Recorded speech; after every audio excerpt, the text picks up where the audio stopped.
Hello friends, this Abhishek Kumar. Most welcome to our channel modern science institute.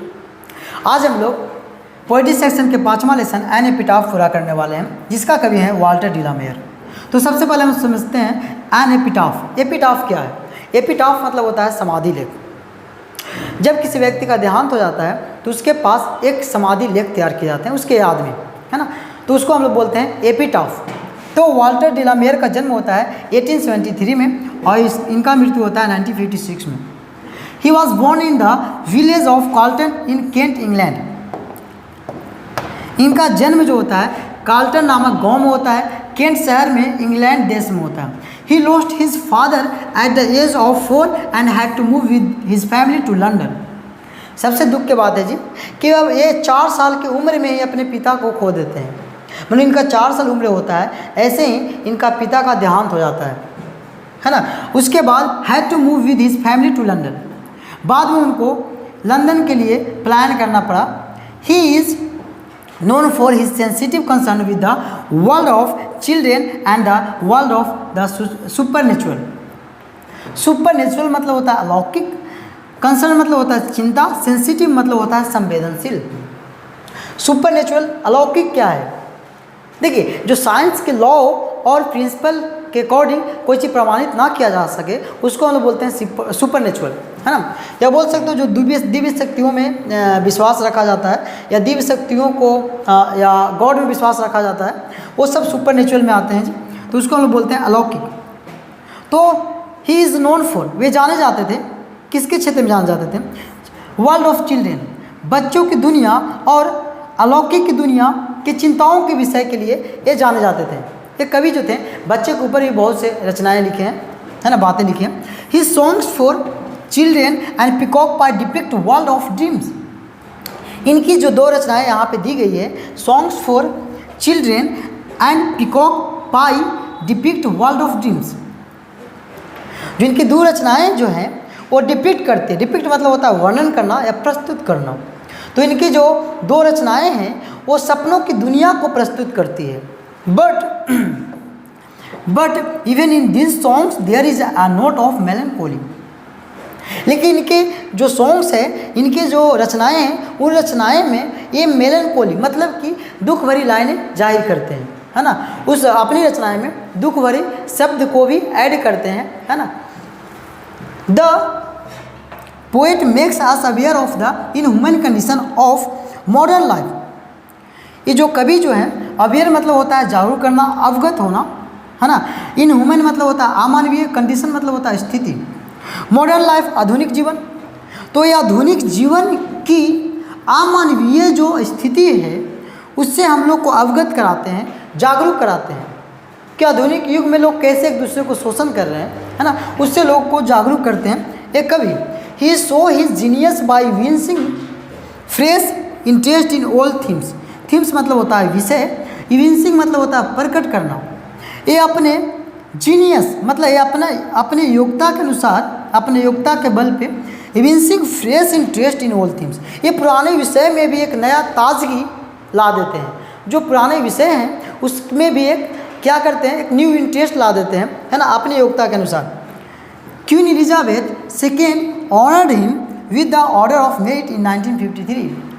Queen Elizabeth जो थी इनको सम्मानित करती है एक पुरस्कार ऑर्डर ऑफ मेरिट से। कब? 1953 ईस्वी में। आपका यहाँ से भी ऑब्जेक्टिव टाइप्स क्वेश्चन आ सकते हैं।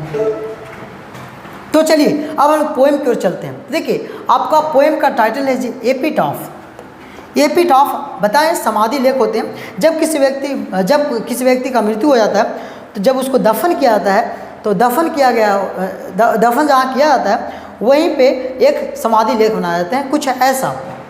तो समाधि लेख पे कुछ लाइनें लिखी जाती है। लेकिन इसमें पोएम में जो बात की है कवि, है ना, जो एपिटाफ के बारे में बात की है, वो एपिटाफ में एक खूबसूरत महिला के बारे में लिखा जाता है ना।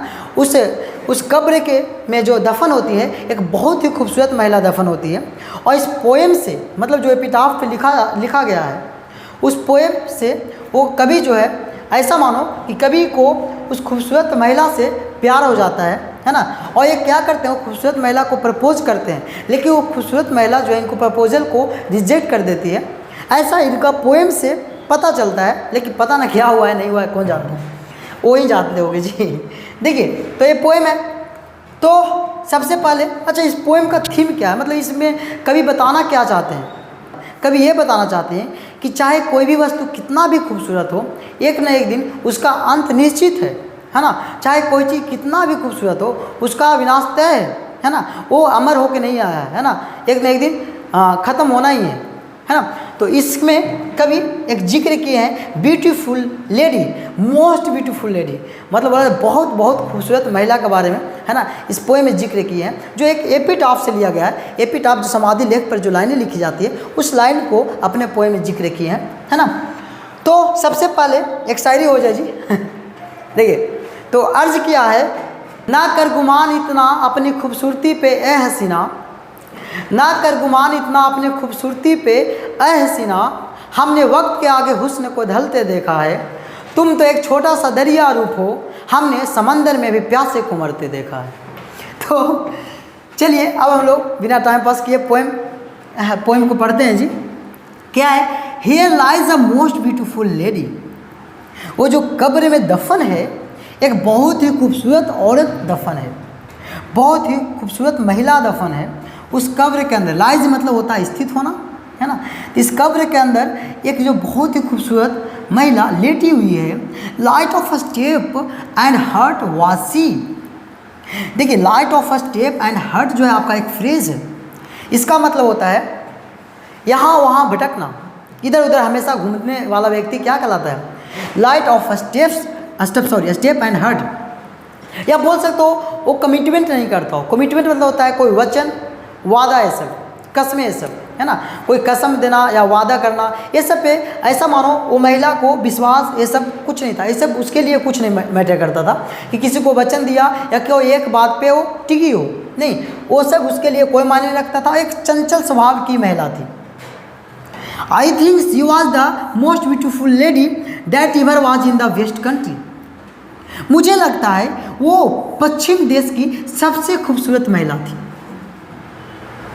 But beauty vanishes, beauty passes, however rare it be, लेकिन खूबसूरत एक दिन क्या हो जाता है, गायब हो जाता है। खूबसूरती एक दिन नष्ट हो जाता है। वेनिस मतलब होता है गायब हो जाना, ख़त्म हो जाना। यहाँ पे देखो एक तस्वीर के माध्यम से समझाने की कोशिश करते हैं, ये तो आपको जल्दी समझ में आ जाएगा। देखिए ये तस्वीर में ये टाइटैनिक एक फिल्म है ना, उसमें ये महिला काम की है। देखिए इस जुआ में कैसी लगती थी, कितना स्मार्ट लग रही है। स्मार्ट मत बोलो, ब्यूटीफुल बोलो, मोस्ट ब्यूटीफुल, मतलब कि कितना सुंदर लग रही है। और देखो फिर ये जैसे ही एज के अनुसार इसका सुंदरता कहाँ गया, है ना। हो सर अभी भी तो सुंदर ही लग रही है। मतलब क्या से क्या हो गए हैं देखते देखते, समझ रहे हो। तो मतलब बोला जाता है, यही कवि बोल रहे हैं कि चाहे आप कितना भी खूबसूरत रहो, ब्यूटी वेनिसेज, ब्यूटी सुंदरता क्या हो जाते हैं, गायब हो जाते हैं, ख़त्म हो जाते हैं। ब्यूटी पासेज, टाइम के अनुसार सुंदरता खत्म हो जाते हैं, है ना। हाउएवर रेयर इट बी, चाहे वो कितना भी दुर्लभ हो। रेयर मतलब होता है दुर्लभ, यूनिक चीज़ें, जो उस वैसा दूसरा चीज़ ना हो। शायद रेयर बहुत मुश्किल से जो चीज़ मिलता हो उसको रेयर बोलते हैं। तो चाहे जो चीज़ कितना भी दुर्लभ क्यों ना हो, वो एक न एक दिन क्या हो जाएंगे, वैनिश हो जाएंगे, गायब हो जाएंगे, ख़त्म हो जाएंगे। मतलब यहाँ पे बोल रहे हैं कि चाहे कितना भी खूबसूरत हो, एक न एक दिन क्या होना है, उसको ख़त्म हो जाना है। And when I crumble who will remember this lady of the west country, ये बोलते हैं व्हेन आई क्रम्बल, क्रम्बल मतलब होता है नष्ट होना, मर जाना, ख़त्म हो जाना, है ना। तो देखिए यहाँ पे क्रम्बल के सेंस में, क्रम्बल जो है ना, ये एपिटाफ पे जो लिखा हुआ है, तो एपिटाफ जब टूट फूट जाएगा, ख़त्म हो जाएगा, तो उसको महिला के बारे में जिक्र नहीं रहेगा, तो फिर कौन याद करेगा। रियल मायने में ये है, लेकिन कभी अपने भावनाओं से कहना चाहते हैं कि जब मैं मर जाऊंगा, है ना, मैं इस दुनिया से चले जाऊंगा, तो हु विल रिमेंबर, तो तुमको याद कौन करेगा, है ना। आखिर तुम इतना खूबसूरत, है ना, इतना बहुत खूबसूरत जो औरत हो, ये खूबसूरती का जिक्र कौन करेगा जब हम भी नहीं होंगे। तो this lady of the west country, और ये जो महिला थी एक पश्चिमी देश की थी, पश्चिम देश की थी, है ना।